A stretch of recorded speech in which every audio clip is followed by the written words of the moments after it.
بسم الله الرحمن الرحيم الحمد لله رب العالمين والصلاة والسلام على رسوله محمد وعلى آله وصحبه أجمعين أما بعد قال الله تبارك وتعالى أعوذ بالله من الشيطان الرجيم إنما المؤمنون الذين إذا ذكر الله وجلت قلوبهم وَإِذَا تُلِيَتْ عَلَيْهِمْ آيَاتُهُ زَادَتْهُمْ إِيمَانًا وَعَلَى رَبِّهِمْ يَتَوَكَّلُونَ۔ میرے اسلامی بھائیوں، ابھی جو جمعہ کا خطبہ ہوا ہے، اس خطبے کا مختصر ترجمہ اور مفہوم آپ کے سامنے اردو زبان میں پیش کیا جائے گا۔ انشاءاللہ آپ تمام بھائیوں سے مخلصانہ گزارش ہے کہ 2-4 منٹ کے لیے ذرا تشریف رکھیں اور اس خطبہ کے مفہوم کو سمجھنے کی کوشش کریں۔ میرے بھائیوں، شیخ محترم کا خطبہ دراصل عقیدے کی کمزوری کے بیان سے متعلق تھا۔ میرے بھائیوں، اللہ رب العزت نے اس آیت کریمہ میں جو آپ کے سامنے ابھی پڑھی گئی بتایا کہ مومن دراصل ایسے ہوتے ہیں کہ جب ان کے سامنے اللہ تعالیٰ کا ذکر کیا جائے تو ان کے دل دہل جاتے ہیں، ڈر جاتے ہیں، اور جب اللہ تعالیٰ کی آیتوں کی تلاوت ان کے سامنے کی جاتی ہے تو یہ آیتیں ان کے ایمان کو بڑھا دیتی ہیں۔ اور مومنوں کی شان یہ ہے کہ وہ صرف اور صرف اللہ تبارک و تعالیٰ پر ہی بھروسہ کرتے ہیں۔ یہ مومن کی صفات ہیں۔ میرے بھائیوں، لیکن دور حاضر میں موجودہ صورتحال میں ایک بہت بڑا المیہ یہ ہے کہ ہم میں سے بہت سے بھائیوں کے اندر عقیدے کی کمزوری مختلف شکلوں میں پائی جاتی ہے۔ ان کمزوری کو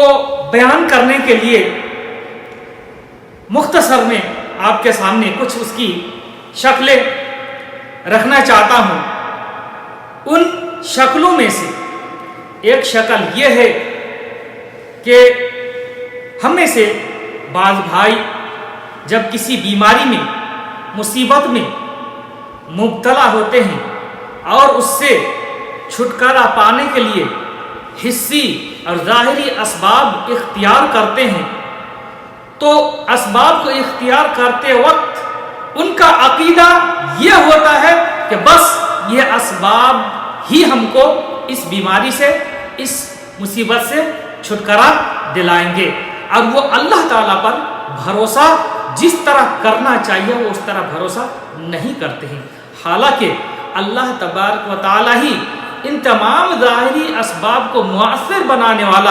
اور کارآمد بنانے والا ہے۔ اللہ رب العزت اگر اس کے اندر وہ خوبی رکھے تو اس کے ذریعے سے بیماری سے شفا مل سکتا ہے، اور اللہ رب العزت اگر وہ خوبی اس کے اندر نہ رکھے تو پھر وہ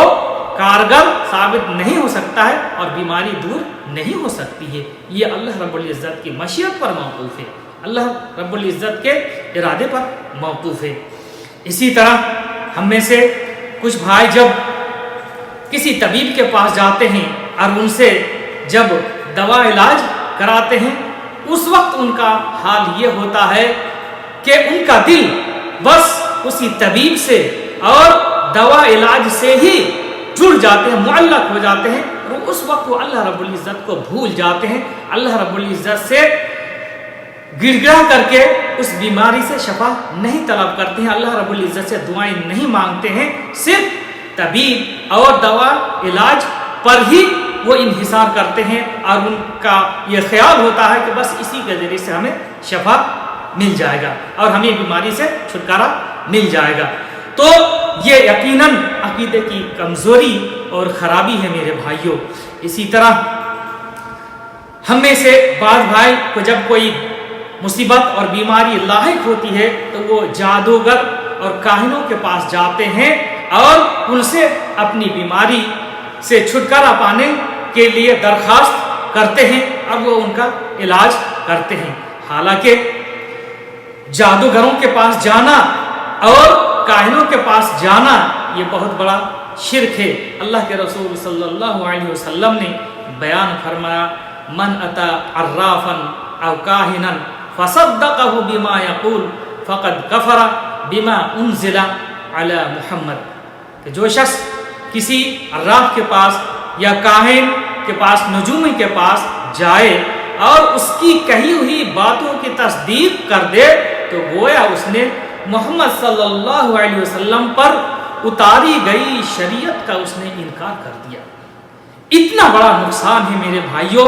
کاہنوں کے پاس جانے کا اور نجومیوں کے پاس جانے کا اور ان سے غیب کی باتیں معلوم کرنے کا، اتنا بڑا نقصان ہے۔ ذرا تصور کیجئے، عقیدے کی خرابی سے ہمارے اعمال برباد ہو جاتے ہیں۔ اسی طرح میرے بھائیوں ہم میں سے کچھ بھائی ایسے بھی دکھتے ہیں کہ وہ اپنی بیماری سے چھٹکارا کے لیے، اپنی مصیبت سے نجات کے لیے اولیاء کے قبروں کی طرف جاتے ہیں اور وہاں جا کے ان سے اپنی حاجت طلب کرتے ہیں اور بیماری سے چھٹکارا پانے کی ان سے درخواست کرتے ہیں۔ حالانکہ وہ اولیاء کرام جو قبروں میں مدفون ہیں ان کا کیا حال ہے اللہ رب العزت ہی جانتا ہے۔ انہوں نے کبھی نہیں کہا کہ ایسی حالت میں جب تم کسی بیماری میں مبتلا ہو تو ہمارے پاس آؤ اور ہم سے حاجت طلب کرو اور ہم سے بیماری سے چھٹکارا کی درخواست کرو، ہم سے دعا مانگو، ایسا انہوں نے کہیں نہیں کہا۔ لیکن باوجود اس کے ہمارے اندر عقیدے کی خرابی کی بنیاد پر ہم جاتے ہیں اور ان سے اپنی حاجت طلب کرتے ہیں اور اپنے آپ کو شرک میں مبتلا کرتے ہیں۔ تو اس طرح کی خرابی ہمارے سماج و معاشرہ میں پائی جاتی ہے۔ اسی طرح میرے بھائیوں ہم میں سے بعض لوگ ایسے ہیں جو بدشگونی لیتے ہیں، اور یہ بدشگونی صرف امت محمدیہ کے اندر نہیں بلکہ اس امت محمدیہ سے پہلے جو امتیں گزری ہیں ان میں بھی یہ بدشگونی پائی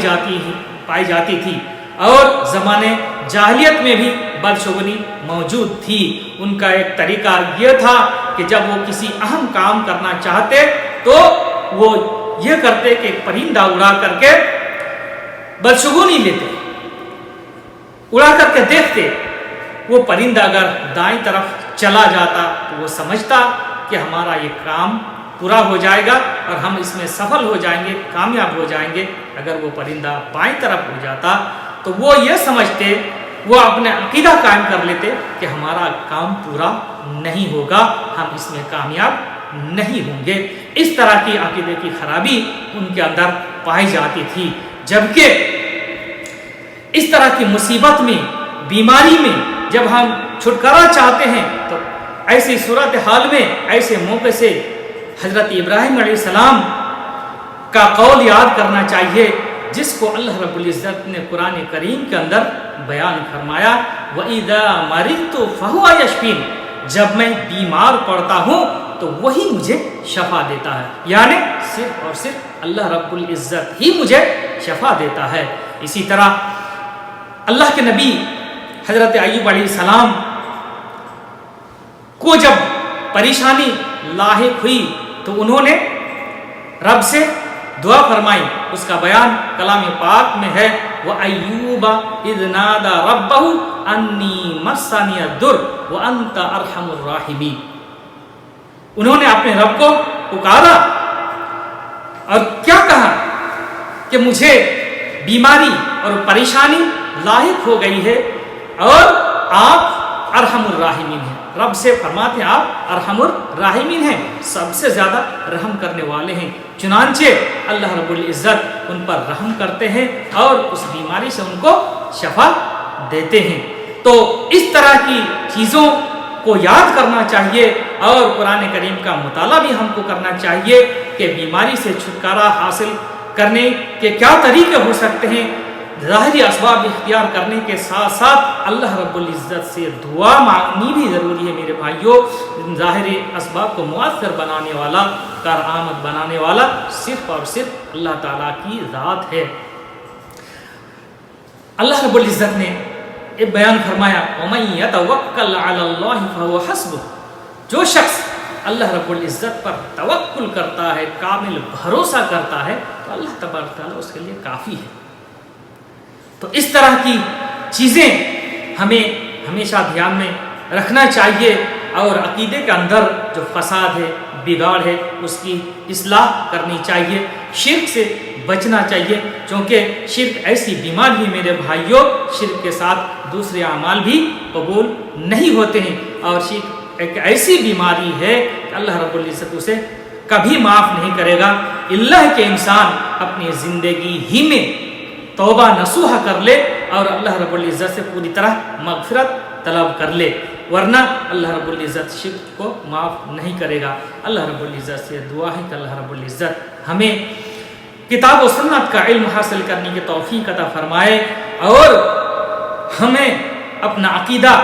درست کرنے کی توفیق عطا فرمائے۔ اللہ رب العزت جب تک ہمیں اس دنیا میں زندہ رکھے، صحیح ایمان، صحیح عقیدے اور صحیح عمل کی توفیق بخشے، اور اللہ رب العزت جب بھی ہمیں اس دنیا سے اٹھائے تو ہماری زبان کا آخری کلمہ کلمہ توحید ہو، کلمہ لا الہ الا اللہ ہو، اور ہمارا خاتمہ بالخیر ہو۔ وصلی اللہ علی نبینا محمد وعلی آلہ وصحبہ اجمعین،